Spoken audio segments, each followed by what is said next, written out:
Like in World of Warcraft, if you were in-game during Classic or Vanilla and you have the top gear possible, then whenever the new expansion comes out and higher level gear comes out, all of that work you've put into has really been for nothing. And that's what this could be too. We could farm as much equipment as we want. We could use 100,000 energy doing that. We could use 1 billion gold upgrading all that equipment. But what's the point? Because whenever 6-star equipment comes out, it's all going to be worthless. Hey y'all, how you doing today? CVMG here, and I just wanted to preface it by saying thank everybody so much for wishing me happy birthday yesterday. That was really a good day. I'm glad I got to post a little vlog thing. It was just something totally different. I'm glad I don't have to be constantly doing Heroes War Counterattack, and that I'm also met with such warm welcome to post other types of content. But now we are back to our regularly scheduled uploads of Heroes War Counterattack. Now a lot has been changing over the game over the past few weeks, but at the same time a lot hasn't been changing. So what I usually do at the first month every week, I did an update on my account progress, and then on my 1 month account progress report, I told you how far my account was able to get as free to play and like what content I was able to do. Well now guys, we're 2 months in, my account is still free to play, and there's a lot we have learned, and there's also some things I want to talk about because there's a bunch of new players coming in, which is fine because it's replacing a lot of the old players that we're losing. If you've been paying any bit of attention, you'll notice a lot of the regulars that we usually see in the chats and stuff, and a lot of the best players in the game are already bored and they're already leaving the game. So why do you think this is? Well, firstly, let's just start with my account progress. Ever since this past month, I've just basically been spending diamonds on a lot of skins, if you can't see my Amy one, and I was saving for this Nemo banner because the new support came out. We can see I've already spent about 5,000 diamonds, haven't quite gotten her yet, but her passive is entirely meta for pretty much everything because at the beginning of the turn, if you have her on your team, it's going to give your entire team 1/10 of their attack bar just right off the bat, before speed or anything like that is even calculated.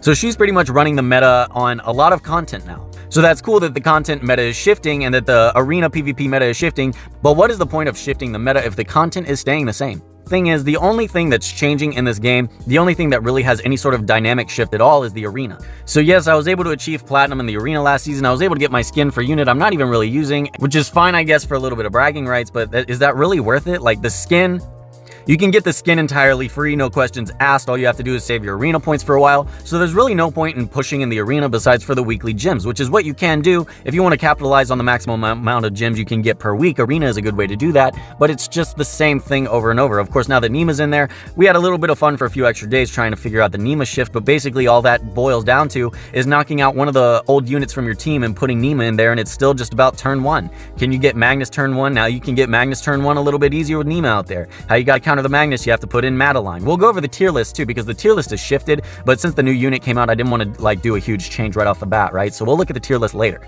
But in terms of PvE content, let's go ahead and look at Trace Specimen. We still only have Trivia and Isar. There's really no point to doing this anymore because as you see, you're still only getting 5-star equipments from this, so you can farm as much 5-star equipments as you want. I'm going to use my brother as a little bit of an example because he's a huge whale in a lot of these games. He often is a top player in a lot of these games, and we share the same sentiment that we're getting 5-star equipments right now. And absolutely, what is the point if 6-star equipments are coming in the future? It's like I've said before, like in World of Warcraft, if you were in-game during Classic or Vanilla and you have the top gear possible, then whenever the new expansion comes out and higher level gear comes out, all of that work you've put into has really been for nothing. And that's what this could be too. We could farm as much equipment as we want. We could get 600 legendary 5-star equipments with all the perfect substats. We could use 100,000 energy doing that. We could use 1 billion gold upgrading all that equipment, but what's the point? Because whenever 6-star equipment comes out, it's all going to be worthless. It's all going to be outdated. There's not going to be any point to having done that. So farming equipment is really out of the equation for a lot of players, which turn people off because if you're not spending your energy farming gear,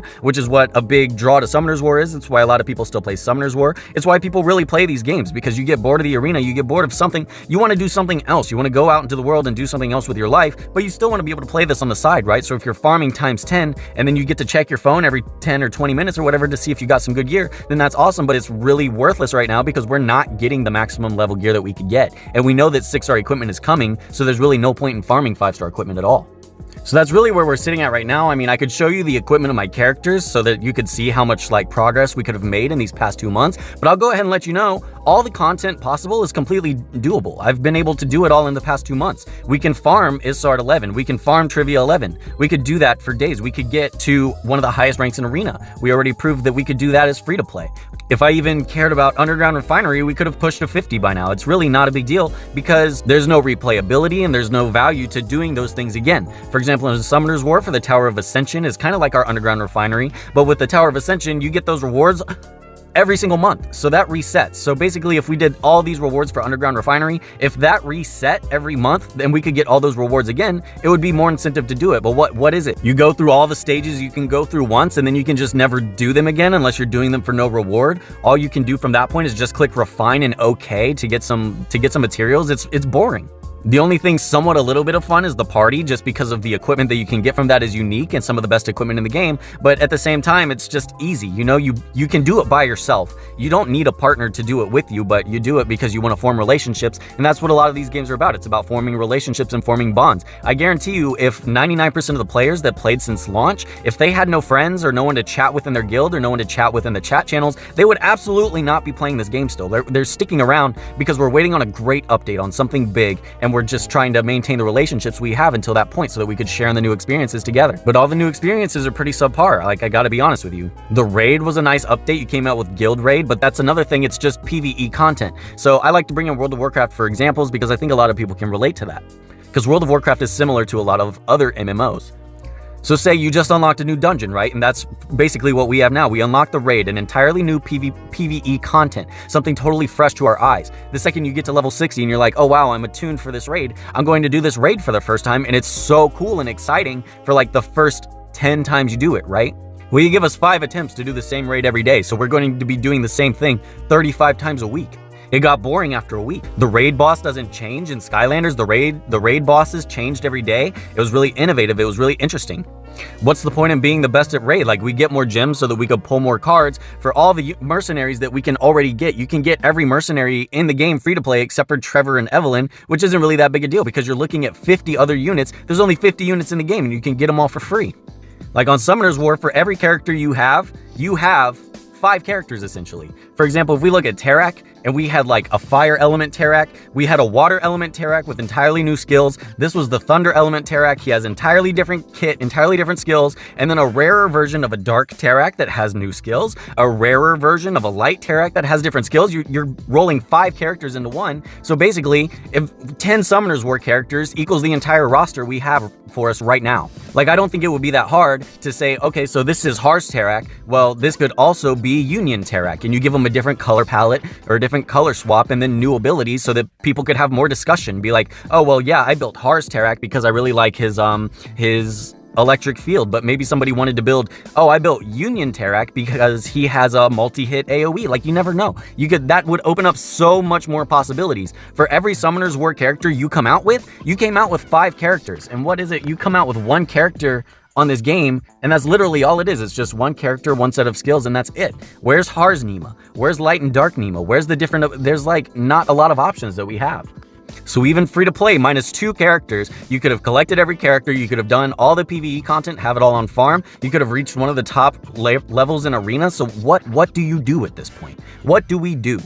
We can't redo the Underground Refinery. The daily training is boring. Like, it's the same thing every day. Trace specimens are boring. There's only 2. I understand the game has only been out 2 months, but I think something that developers often underestimate is the hardcore gamer. Like, what about people that can play the game like 12 hours a day? What about your YouTubers? You plug this YouTuber guy. What? Zoxa guy?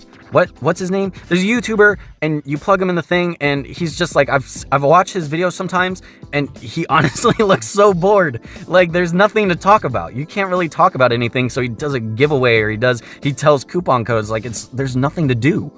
I really hope if y'all are going to push out a big update soon, that you push out the 6-star equipments, because equipment is a huge part of this game. It's a part of what keeps people playing, is farming and making their guys stronger. There's absolutely no reason to keep playing if you already have legendary 5-star equipments on your guys.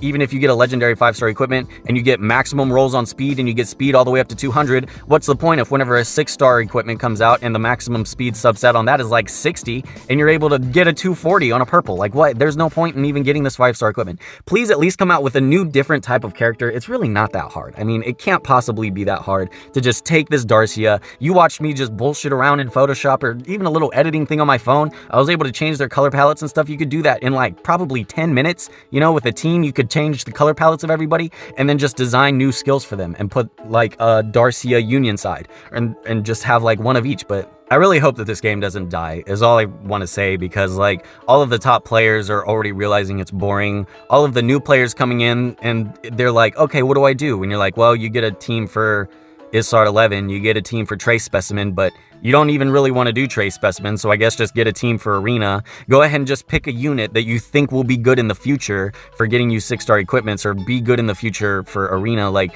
it's annoying to have to plan for the future with all of this stuff we have right now. It really wouldn't take any effort for you to push out some of the suggestions. This is somewhat my best equips that I have on my Amy right now. I have her sitting at a, 200% crit damage, 100% crit rate. She's on looting. She's got a 65% pin rate or whatever, so she can pin and crit at the same time.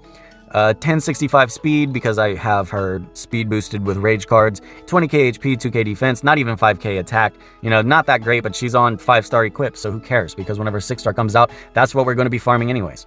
If I wanted to put my best speed stuff on my Ziv, I could possibly have them at, I think this is like 1644.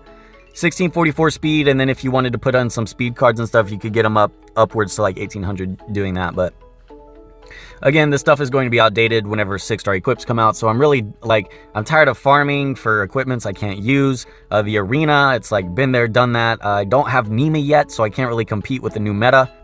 We're all just waiting for something big, and I know the next thing you're bringing out is Guild War content, and that's going to be huge. So Guild Wars is going to be a great thing to reignite competition. I always vouch for, competition is what keeps players engaged, like the need to want to be the best, keeps you coming back. So I really hope you bundle that Guild War update with 6-star equipments, and then that would just really put this game on a path towards a great success. And so I guess right now, y'all, we're just coasting, save your gold. I'm not going to spend any more gold. Probably just going to use up this energy, not have it stacked anymore, and save my diamonds after I get Nima. And whenever 6-star equipments come out, we'll go hams. But other than that, y'all, that's really all I got for you. But I'll see y'all later. Bye.